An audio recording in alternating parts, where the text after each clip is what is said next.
Okay, we are live. Hello, everyone. My name is Alex Mason. This is Investment Banking Insights, and I'm here today with special guest Matthew Farquhar. Thank you so much for joining me, Matt. Welcome to the show. Hey, thanks for having me, Alex. It's a pleasure to be on. Yes, and I'd love for you just to begin by telling us a little bit about what you do and your own personal story, because I think it's very interesting and helps explain kind of where you're at now. Awesome. Well, I tend to ramble here, so just stop me if I do. But I'm Matthew, so I run a business called FR Consulting, and really, it's sort of a coaching service, and it helps students break into the capital markets, into the competitive roles that you've heard: investment banking, private equity, hedge funds, all that stuff. And really, the impetus for it was that when I was going through recruitment myself, I found many things that I eventually figured out to just be like behind closed doors, to be gatekept for no particular reason, and for many things in the recruitment process or what you must do as a candidate that I had to figure out through trial and error. Um, and it just to me seemed like a black box. Um, Now, when I eventually sort of I guess joined a couple more clubs after I'd done all the recruitment stuff, I realized that much of the information was being held by certain groups and only shared with certain people. And I think that's fine, but as an industry that prides itself on meritocracy, I think that giving the information away as best I can, or leveling the playing field, was something that I felt really passionate about. And so, in terms of like my story and how it all sort of came together, so I grew up in Singapore, and I, after the military, came to Canada for university. And going into it, I was like, my dream was to just work on Wall Street. I had read, a couple books and stuff, had finance, the stock market. So I had no idea about like what it really was and all the different roles within it. Now, eventually figured that out and quickly settled on investment banking, probably like within 2 months of freshman year. And then, for the rest of university, just literally that's all I focused on. And my whole life was ordered around recruiting and pursuing that dream. Now, by for my penultimate summer recruitment, eventually landed investment bank in the U.S. and that was something I was like, oh, finally. But then I kept recruiting and didn't really know why and didn't question it either. And in the month leading up to that internship that I landed, realized that okay, maybe this isn't what I wanted to do. Um, Not that I wasn't passionate about finance, like I love it, but entrepreneurship was something that I always pushed away, and like I'll do this first, I'll do that first, and I was like, why don't I just start now? And so quickly sort of like started doing research and all that stuff. Eventually landed with my first client inadvertently during that internship, in fact. So I was like, okay, this can work. And so it was something that I've been doing for the last 3 years. I was like, this is what I can do. And then one thing led to the next, and FR Consulting was born. Awesome. Yeah, thank you, Matthew, for that overview of your story. So you pretty much knew you wanted to work in Wall Street, weren't sure exactly where you wanted to go in that, and eventually, of course, now you've come around to entrepreneurship. But in between there's this period where you're learning, you're recruiting, you're doing all the things that you need to do to land your investment banking internship, and you were successful. So I'm curious, what was it about investment banking in the first place that attracted you to the field? No, I think that's a great question, and something that many students battle with. I think throughout university, like what should I do and what is right for me. And I think the hardest part about determining that is you can only do that after the fact. And so, for as roles competitive as the ones in the capital markets, it's like you have to deal with that uncertainty and you have to commit without knowing whether or not it's right for you.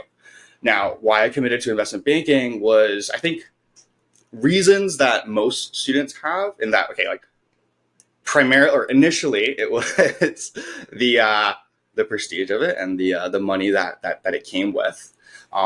That was what sort of just got me interested. Now, as I dug into it more and got superficial interest turned into something deeper, I realized that investment banking would be the job that provides a platform for me to, one, understand the capital markets and all its sort of different facets, but also give me access to all those sort of different facets in the capital markets, all those opportunities. And so it was a weird sort of in it coming out of university. Usually your scope and what your career scope narrows, but with investment banking it seemed to expand. And I think that dynamic and the fact that it wasn't really found in really anything else except probably management consulting, and business, that is, was what really attracted me. I was like, okay, well, if I do IB, then I can do all this other cool stuff too. And so that was sort of what I think kept me going the whole time. Thank you for that, Matthew. That's helpful because I think a lot of people who are just starting on their journey are hearing about banking. They're kind of interested in it for one reason or another, like you said, either the compensation or the prestige, but there are deeper reasons why people stick with it.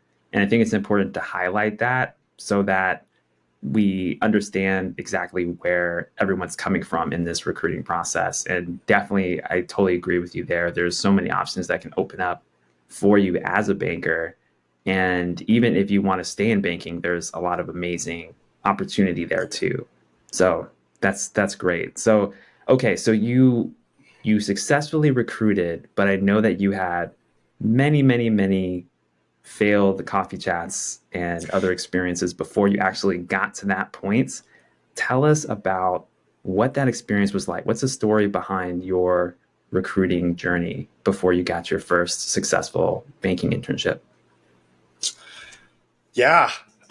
So it's definitely something that I look back on a lot and certainly consider a big transformation like in my life and what I learned throughout it. But I think if we start all the way from freshman year, um, so coming out of the military, and I'd been in for 2 years, so I had no like job experience except for working at like a Japanese restaurant as a waiter.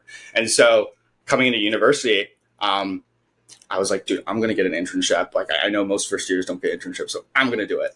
And just applied to stuff. Like just applied. Didn't do anything more. Just did resumes, cover letters.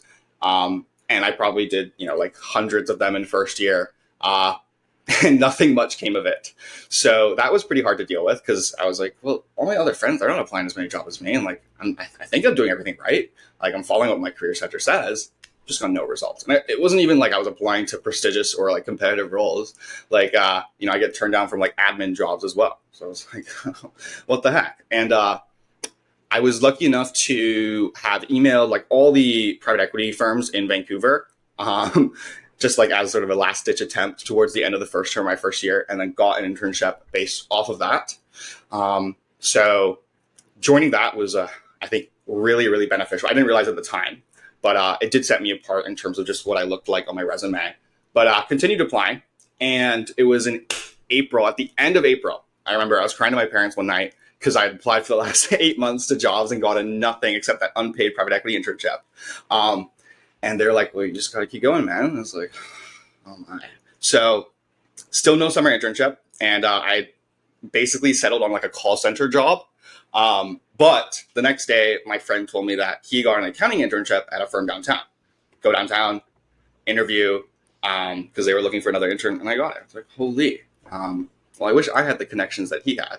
But did that accounting internship. Now, obviously, that's not as relevant to investment banking as I would have liked. And so throughout the internship, because I knew that firm had a corporate development team, started like networking with them during lunch and after work, talking to them, basically trying to build like a network within that team, and then eventually was able to get some mandates from it. Then continued working part-time there into the subsequent school term in my sophomore year. Now, going into sophomore year, I was like, dude, I'm going to be fine. I got 2 relevant internships with more than most other people. Like, let's do it. And I took it more seriously too, because like I was going to introduce coffee chats. That was the new tactic, networking, and did that. And nothing much came from it. I was just applying to the wrong jobs, honestly. Still didn't know too much of just about like networking and how to apply and the process of doing so, and the most efficient way of doing so. And so came up against the same wave of rejection for the next 3 months.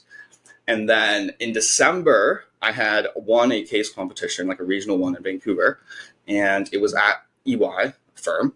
and then network with them. You know, I'd done so many coffee chats over the last 3 months. It was like kind of just normal. I was like, okay, maybe this will come to something. Um, and so of the 7 judges, 4 replied. You know, of the 4, 1 gave me an interview, and then that interview led to another interview, led to another interview, and then I got it. And so in December is when I got that sophomore summer internship.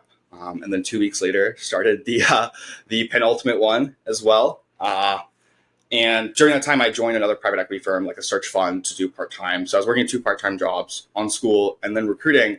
And so I think that gave me a level of like tolerance for, you know, a high amount of work or demanding amount of work. And so recruitment and that 30 recruitment cycle, which is typically very, very stressful for second year students, I've basically done that for the last, 4 to 8 months.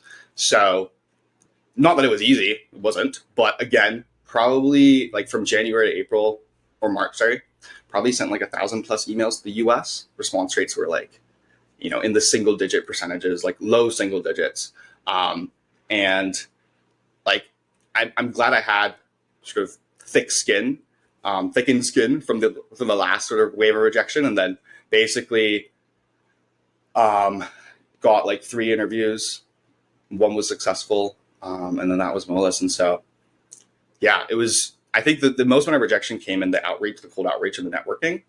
But what I realize now is that that's just part of the game. Like, there were people who have been doing it longer than me, who have been recruiting and focused on that stuff longer than me. And so, like, it would be unreasonable for me to expect, accelerated success because I hadn't been preparing like as long as them. And I see that now with like many students. It's like they get their first rejection. It's like, oh no, like the world's over. It's like, dude, like you're going to face about 50 to 100 more no's until you get 1 yes. And that's just the nature of the game. Like, it's highly competitive, it's highly paid. And so, yeah, you got to be 99th percentile. But yeah, sorry for the ramble. That was sort of the story of it. Yeah, no, that was great. Thank you. There's a lot there, and I think we can maybe take a couple minutes to unpack some of it. So it sounds like your first success was really in this accounting department at a firm, and that was through networking with peers at your school. Is that correct? That was networking with, so I had a friend, it was just fortuitous in that way. Like, and he had landed an accounting internship, and so he was like, they're looking for another intern. So joined their accounting team, but who I was networking with was the employees on the corporate development team. So a completely different team than what I was on. But I was interested in finance. So I basically just like read about their deals and then walked up to them at lunch and was like, hey, are you guys like in corporate development? We're like, yeah. It's like, oh yeah, I'm interested in investment banking, and I've seen like you guys have done this and that. And so just sort of like tried to talk to them and show my interest essentially. And I think at that point, that was the bar to meet. Just like there are no other first years walking up trying to show their interest in transactions. And so I think I stood out in that way. But yeah, that was sort of the first networking success.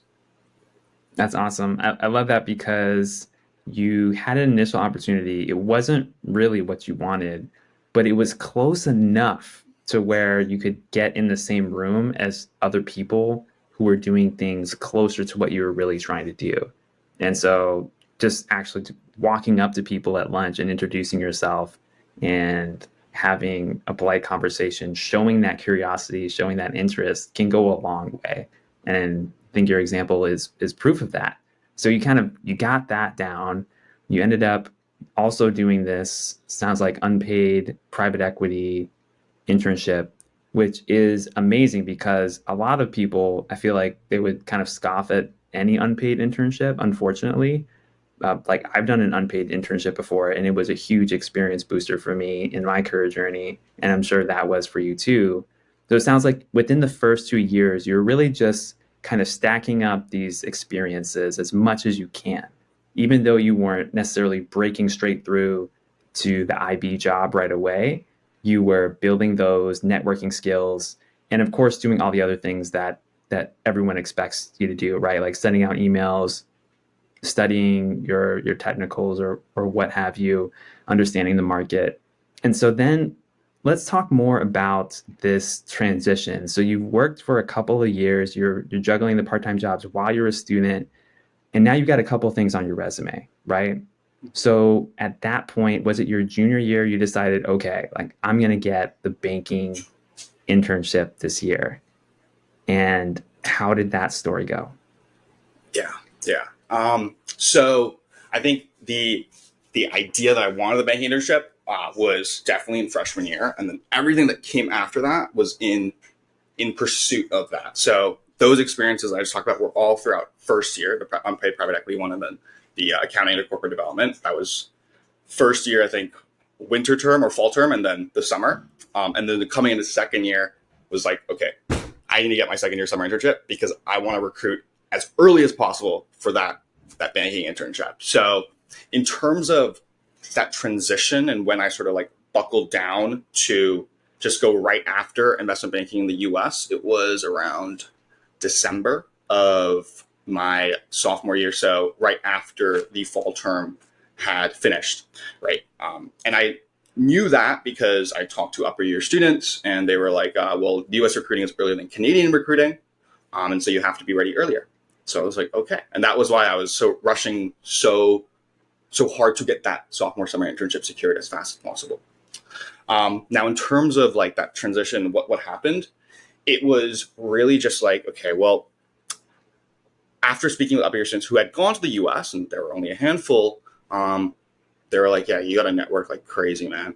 And everything has to be stellar because you're from Canada, you're at a non-target university, and you don't have any like big brand names on your resume yet, besides like, EY. And that wasn't even like that related to investment banking. So, I was sort of like, okay, I just took that and ran with it. And so knew that the way that I was going to get better and reach that stellar level was just through quantity.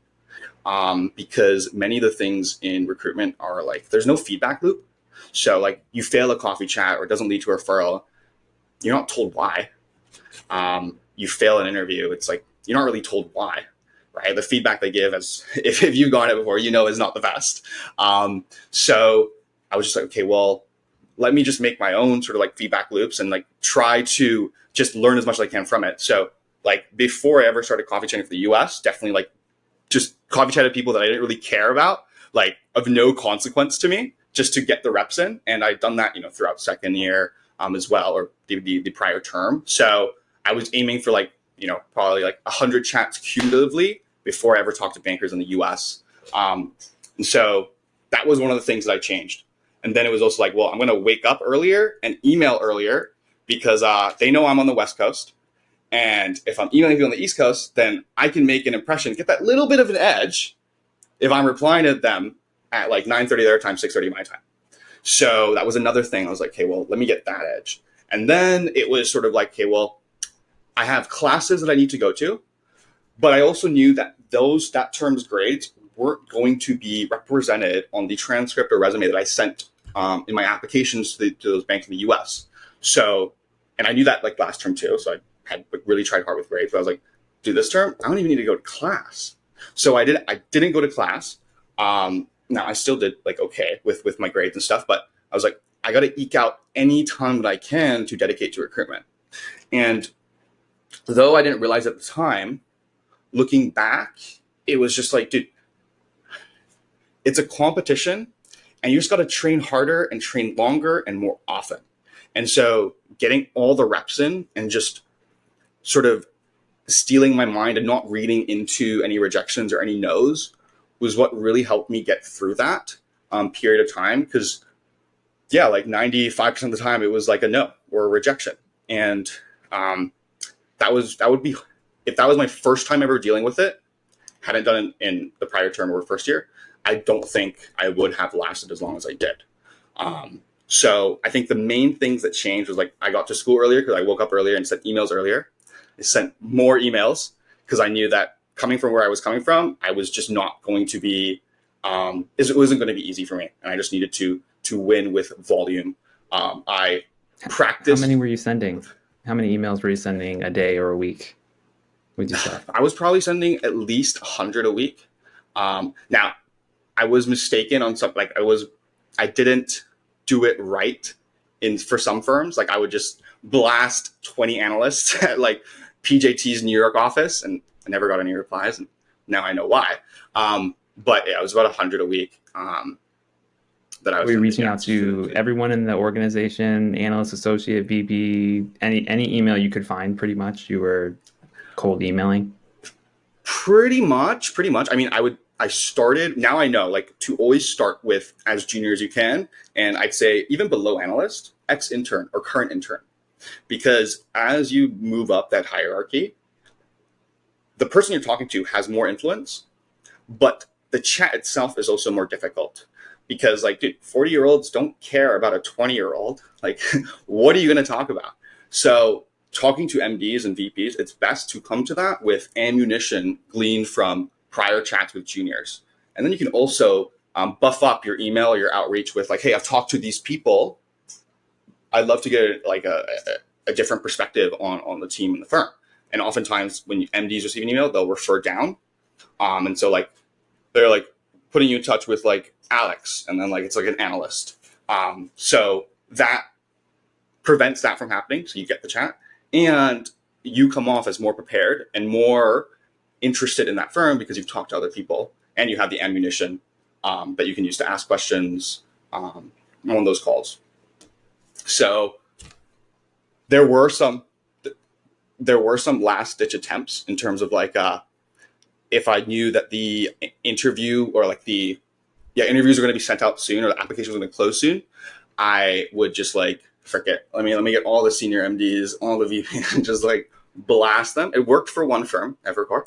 Now I talked to like 10 juniors though from the New York office, but yeah, that was sort of the strategy at the time. Work my way up, and if it's like near crunch time, who cares about the hierarchy? Let me just email everyone I can.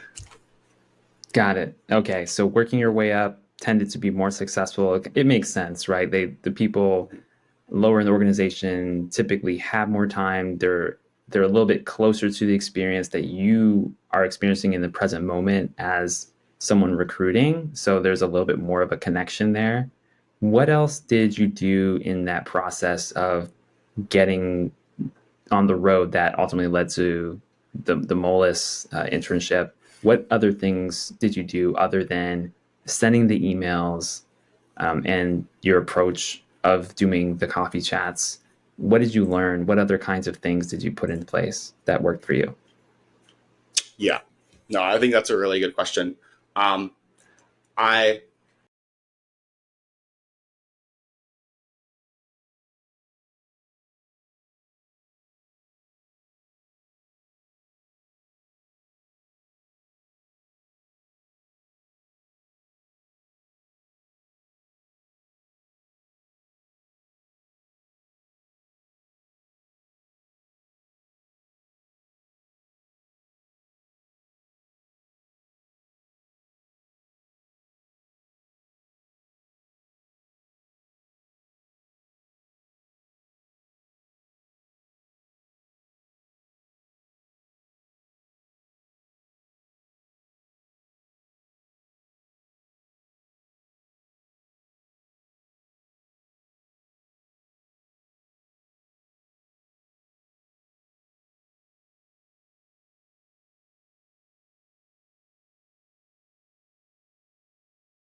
evaluative sort of setting begins with me introducing myself. So putting a lot of emphasis into the vocabulary that's in it, the exact timing of it, having a 30-second, 1 minute, 1 minute 30, 2 minute version of my introduction, of making sure that every single word had meaning or every single sentence had meaning, and that I was conveying the traits that I wanted to convey.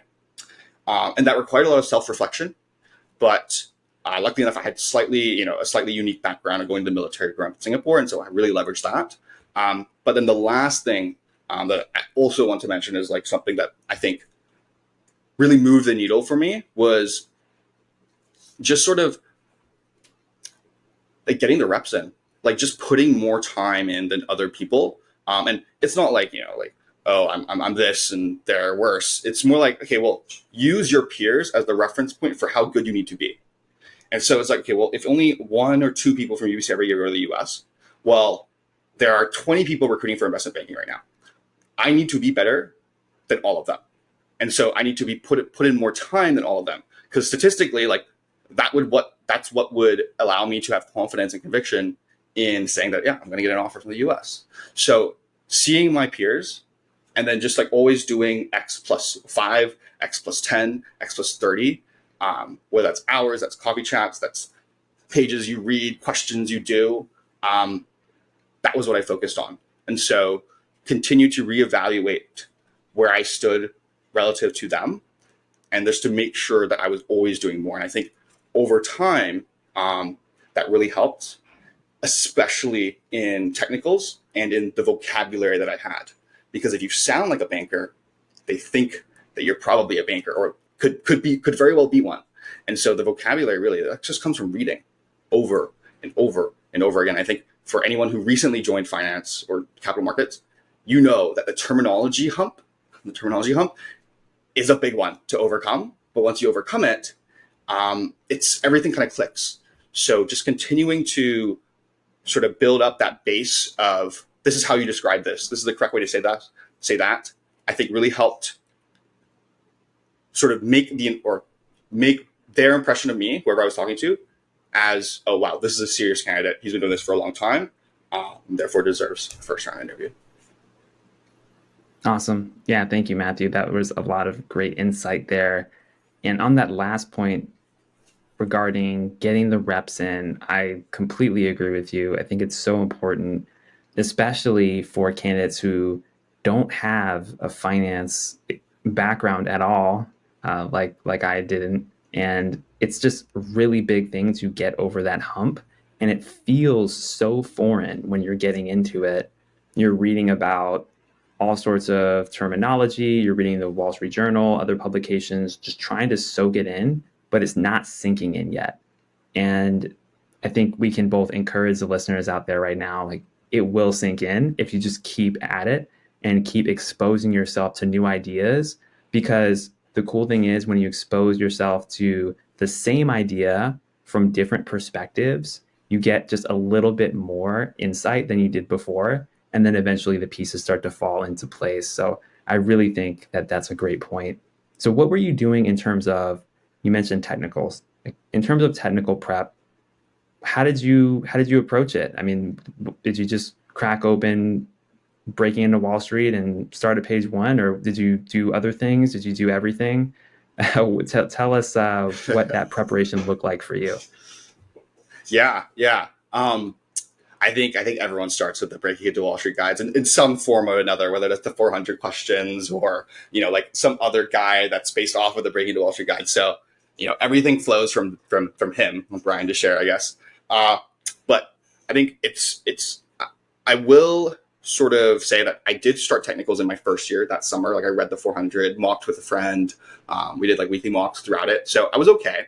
Then into second year, sophomore year, that first term kind of stopped because I was recruiting a lot more heavily and doing a lot more networking. So really only resumed technical prep, and I've probably forgotten everything that I learned in my freshman year in December. So like when I kind of made that transition to looking for that banking internship in the US.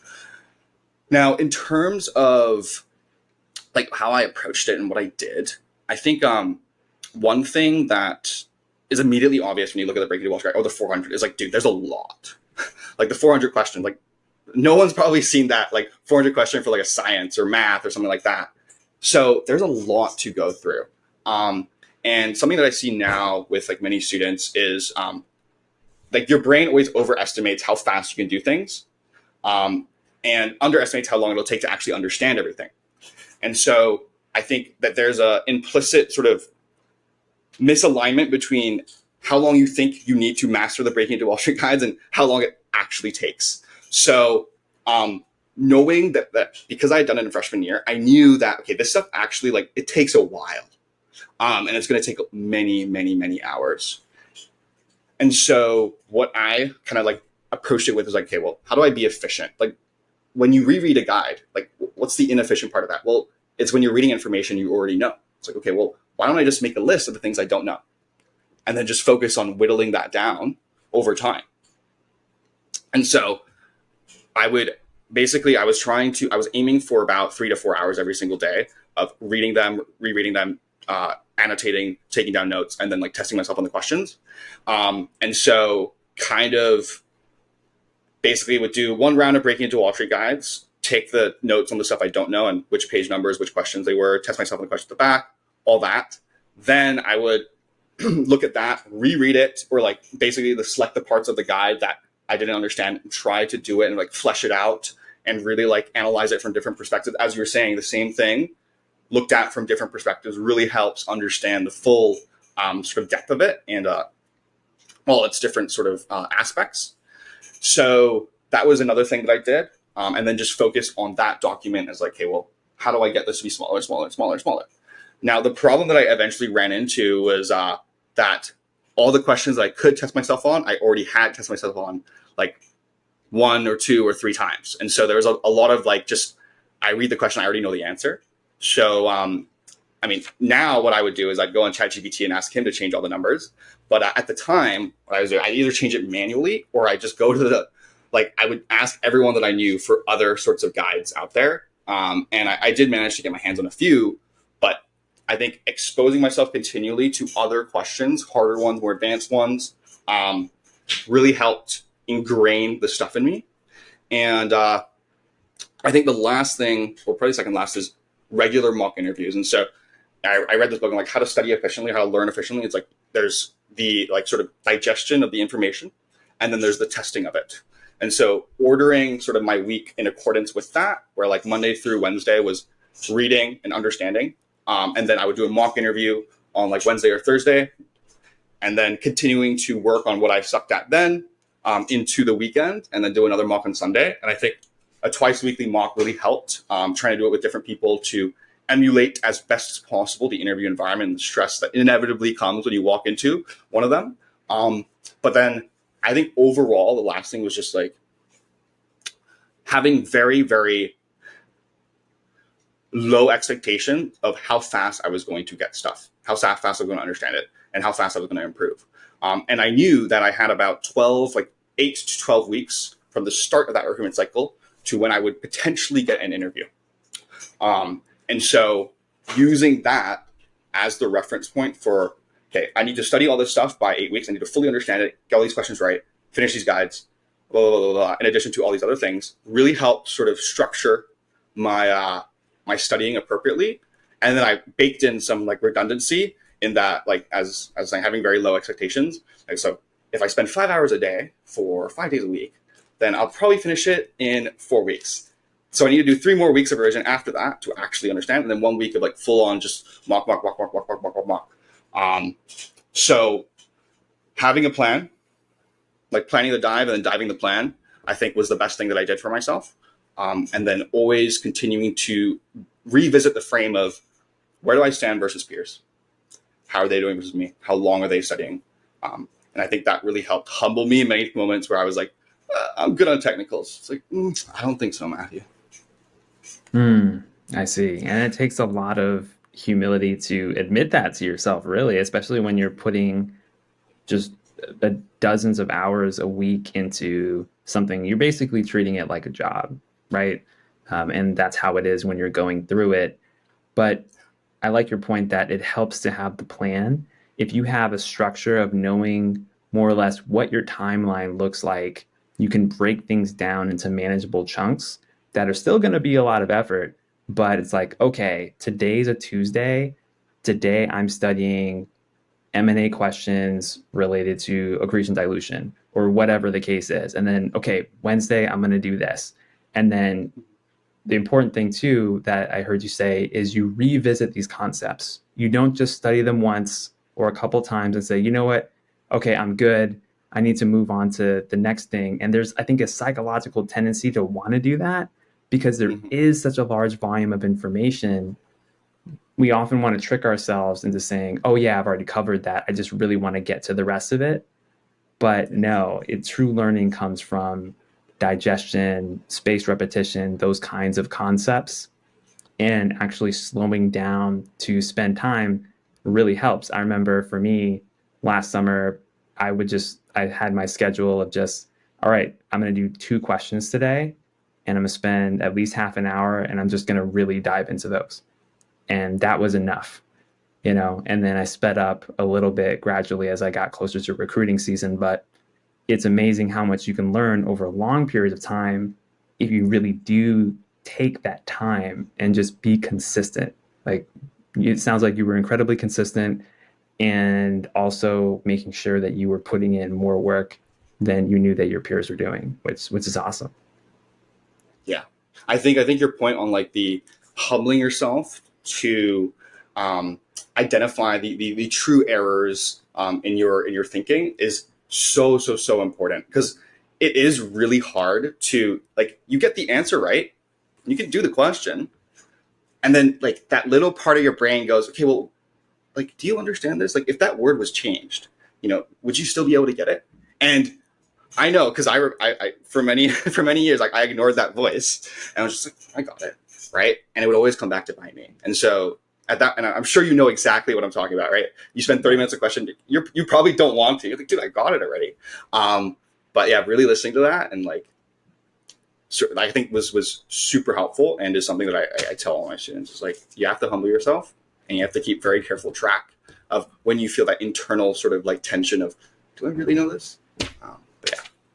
Yeah, it's true. It's true, Matthew. And I hope that everyone watching and listening takes heed to that advice because unfortunately, like I don't know if you've heard them. I've heard horror stories, people being in interviews, getting asked a question that they thought they knew and but it was just slightly different and then they just freeze. And it kind of kills the confidence within that interaction because it's like the surface level, but you need to dig deeper and get down to fundamental principles. Then you can build that knowledge back up to specific situations where you have the mental agility to just like go for it whenever someone asks you a specific question that technically you haven't heard before, but you understand the principles and the concepts because you've done those reps that you just go for it flawlessly. So I think that's a great Yeah. point. I want to Yeah. continue on with your story. So you were doing all these reps, and then what is it that led to getting the interview invite for Molus? So, um, so over that time, like over that those 3 months, three and a half months, so three interviews. So first was with Point 72, then it was Evercore, and then Molus. And so with Point 72 is through a case competition that we had won, and then through Evercore it was that blast to senior MDs.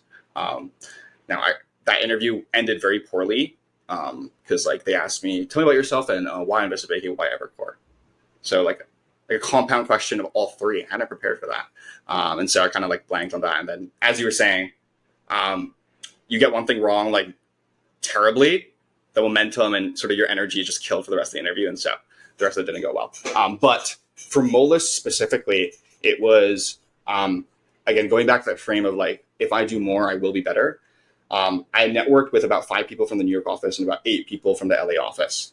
And it was it was sort of coming to the time when applications were going to open, um, that I realized like I haven't talked to the one UBC guy at the Moelis LA office, and he was an executive director, and I knew that I just sort of had this internal thing. I was like, dude, I gotta talk to him. Like I'm from UBC. Like, come on. And so emailed him, didn't reply. Follow up a week later, didn't reply. Follow up another week later, doesn't reply. Replies 2 days after that follow up. I'm like, okay, great, let's do it. It's been 3 weeks of waiting. Reply, he doesn't reply. Just like, come on. Follow up a week later, doesn't reply.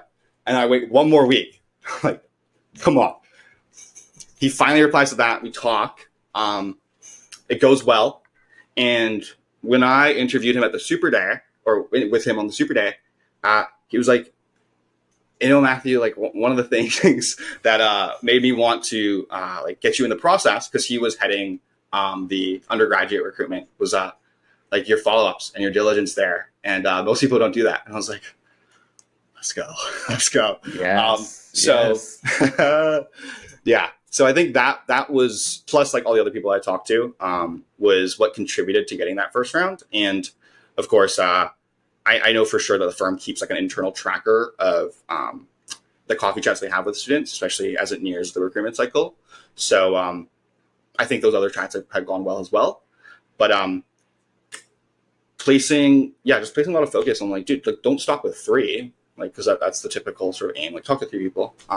It's like, why not talk to more, as long as I'm not coming off as like impolite, right? And I think the way to view that concretely would be, are you emailing, more than like 3 to 5 people at the same level in the same office in the same week? And I've heard stories of like people emailing like 5 people, analysts in one office, and like one of them replies with like, hey, you can't do that. Like it kind of rubbed people the wrong way. So again, going back to that frame of like, okay, well, 8 weeks out or 12 weeks out, these are when the interviews will be. How do I, like, if I want to talk to 10 people from MoList using the conversion rates, right, like 2%, it's like, okay, well, I need to send these many emails, follow up this many times, right, and do this many people this week, every single week, at these levels. So again, being very orderly with that. But I think it was mainly the diligence with following up with that executive director, and his awareness of the amount of other people I talked to was what really was the nail in the coffin. Yeah, I love that. And I'm curious, how do you know when to follow up and when to move on and send the next email to the other person? Because I think Yeah. you're touching on something that's kind of a fine line there, right? Like different Mm-hmm. firms and different offices, even within firms, have different cultures and they have different Mm-hmm. perceptions of what's annoying and what's professional and what's considered like a go-getter mentality. And you were rewarded for that, right? How did you discern that distinction for yourself? Because I think that a lot of people struggle with that is, like, where am I crossing a line? Where am I not? Obviously, you're trying to get the foot in the door, but what do you do? Mm-hmm. Yeah, no, I think that's a great question, because it is a very like sort of sensitive thing. I mean, if you rub them the wrong way, it's like, that's it. So I think one, being very cognizant of, or being very explicit with like removing blame from them. So whether it's, hey, this probably got lost in your inbox, whether it's, hey, you're probably busier, extremely busy. Hey, like, I don't want to be more annoying than I should, right? And then providing a reason for why you want to reach out, something that's seemingly genuine. Doesn't, like, it could just be, well, I want to talk to people, but like, hey, I've talked to these people, and so I'd really love to get your perspective. Or, saying something about their background that like is something you're fond of, that you've experience with, as a means of justifying your interest in them. But I think it also, so that's one, the big mistake that I see with students is like their follow-ups are just plain emails. Like, hey, just wanted to check if you had availability this week. I sent you an email last week. And it's like, dude, like they're not obliged to talk to you. So something like, hey, right? You know what I mean, right? So it's like, say, this probably got lost in your inbox. I know you're probably really busy. So, if it was even just 5 or 10 minutes, I'd love to chat to hear about your background, especially your something about their background, right? Because I've something that is a commonality. And I think that combined with the proper cadence for the follow-ups is what allows you to follow up knowing that you're not being annoying. And I think the cadence is probably the most important, because if you follow up every single week, like for like 5 weeks, it's like dude, no, no one likes that. Like they're ignoring your emails. So what I sort of did was first follow up is a week after the initial email, reasonable. Second follow up, depending on proximity to my perception of when like deadlines would come out or when applications come out, I would either do 1 or 2 weeks. Now let's go with one. So third week, you've sent 3 emails. Then every single week, every single follow up from then on would be an extra week. So from that third week onwards, I'd wait 2 weeks for the next follow up, then 3 weeks for the next follow up, then 4 weeks. And then after a month, it would be like 3 months or 6 months. Now I've never followed up that over that sort of a time frame, but that would be what I would do. And I think having a cadence that you can follow also necessitates that you get prepared early, because you're not going to get enough follow-ups in if you just start networking right before the deadline. It's like, okay, like good luck following every single day with them, right? So starting early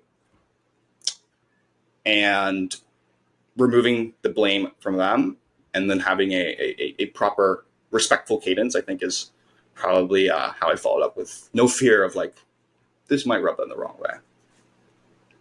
Yeah, thank you, Matthew. Those are excellent suggestions. I think you put it really well. You can be professional and be diligent in your pursuit of making a connection without being annoying. It's just that you need to do your work on the front end to prepare. And like you said, being early is a big part of that, so that you have the time to kind of space things out if and when people don't respond, which of course most people won't. But I'm curious, Yeah. did you find a lot of success for those who did respond to you? Obviously, we have that Molus example. Are there other examples of people reaching out more so after the first follow-up, second follow-up? Did you notice any trends or patterns there, or was it kind of all over the place? Um, I noticed that if you like, you can probably, let's call it, a 5% response rate on your initial email. You can probably bump that up to like 10 to 15 if you, so basically like doubling it by two, like going up 200% on your conversion. If you followed up like 2 times. That's what I found. And so, yeah, like the devil is buried in the follow-ups. And so I think that's something that like I've seen with students in the program, that I've heard from my peers who've also followed up diligently. But I think, when you hear like, oh, a 5% response rate, that's like super low. It's like, yeah, but like think about how many other people are emailing them. And then again, if we go back to the frame of how do I stand out as a candidate? Most people aren't going to follow up. So if you follow up, you already stand out. And they're more inclined to talk to those who seem to stand out, right? Whether it's your resume, in some cases, right? Whether it's the school you're from, in some cases. In this case, it's just sheer diligence. So I think that's sort of how I think about it, yeah. Amazing. Yeah, thank you, Matthew. That's great, and I'm sure that people listening to this are going to get a lot of value from that. Last thing before we wrap up, I just want to touch on your interview itself with the IB position you ended up landing.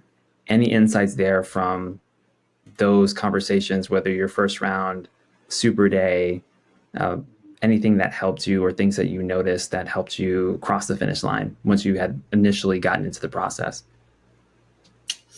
Yeah, yeah. I think being like practicing on Zoom a lot. So like knowing exactly how I'm coming off on Zoom, my body language, and just sort of what I'm comfortable with.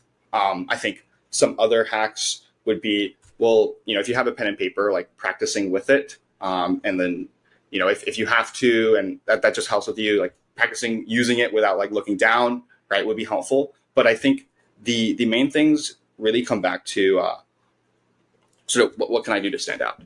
And so whether it's digging very, very deeply into my interviewers' backgrounds, and finding that question that no one else is going to ask, whether it's sort of like sort of the sort of latent benefit of networking with so many people is when they ask why this firm, I dropped 7 names. No one else is dropping 7 names.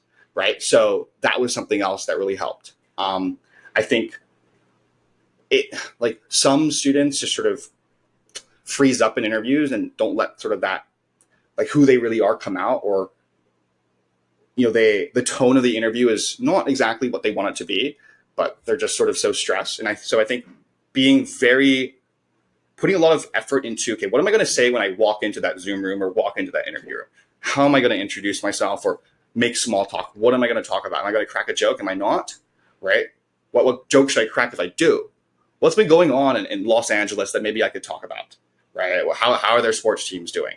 Right? And so just really thinking about all these things. And then, so that was probably the first round. The super day, same thing, in terms of digging into their backgrounds. And, it was go so far as like, okay, look at their LinkedIn activity, look at all 3 posts, reactions, comments, right? Look into anything I can find, 5th page of Google, right? For one of the MDs, I was able to find like a deal that he worked on sort of independently, outside of Moelis, that I'm sure like no one else asked him about, because I had to dig all the way through his like LinkedIn for it. And then being very, very cognizant of what I'm saying about my background when I introduce myself and how it sounds to them. So what one of my interviews were in the super day was like, I introduced myself and then he basically picked apart my introduction.